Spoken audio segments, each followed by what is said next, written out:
I'm Nick Snow, watching government for Oil and Gas Journal in Washington, D.C. April 20th was the 6th anniversary of the Macondo deepwater well blowout and explosion.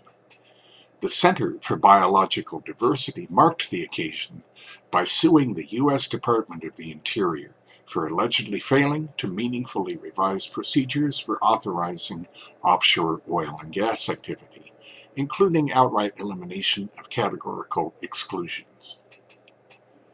DOI also is authorizing use of offshore hydraulic fracturing and other practices across the Gulf of Mexico which, quote, increase the risk of oil spills and earthquakes and cause toxic water and air pollution beyond that of conventional offshore oil and gas drilling, end quote. The suit filed in U.S. District Court for the District of Columbia continued. Nevertheless, Interior continues to approve offshore drilling activities and rubber stamp drilling permits with no meaningful environmental review, it asserted.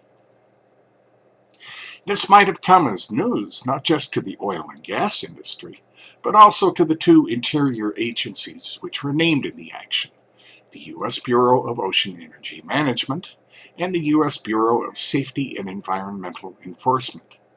It probably didn't, since the Center for Biological Diversity was one of 47 environmental groups petitioning U.S. President Barack Obama on March 29th to stop all U.S. outer continental shelf leasing to address climate change. The industry and its regulators hardly have been idle since that 2010 accident took 11 lives, destroyed the Deepwater Horizon drilling rig, and set off a 5 million barrel oil spill which took 87 days to cap and contain and several more months to clean up.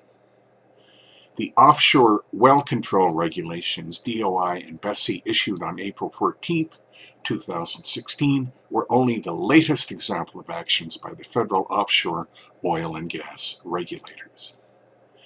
BSEE's Offshore Energy Safety Forum brought federal policymakers, industry, academia, and others together in May 2012 to discuss additional steps the Bureau and the industry could take to continue to improve the reliability and safety of blowout preventers. Following the forum, the agency held more than 50 meetings with industry groups, trade associations, regulators, operators, equipment manufacturers, and environmental organizations, receiving more than 5,000 pages of technical comments from 170 submitters. The result was one of the most comprehensive offshore safety and environmental protection rules in DOI's history, BSEE Director Brian Salerno said. Several industry groups expressed concerns about aspects of the final rule, but pledged to continue working with the government on further improvements. At the Offshore Technology Conference in Houston on May 5th, the industry-supported Center for Offshore Safety held events to discuss all aspects of offshore safety management systems. One featured U.S. and Mexico offshore regulators discussing how the two countries are working together in the Gulf of Mexico.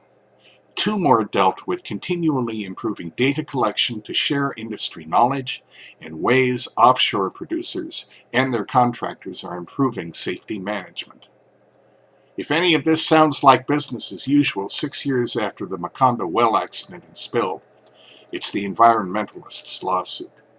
The federal government and offshore oil and gas industry are finding better things to do. That's Watching Government for this week. In Washington, I'm Nick Snow for Oil and Gas Journal.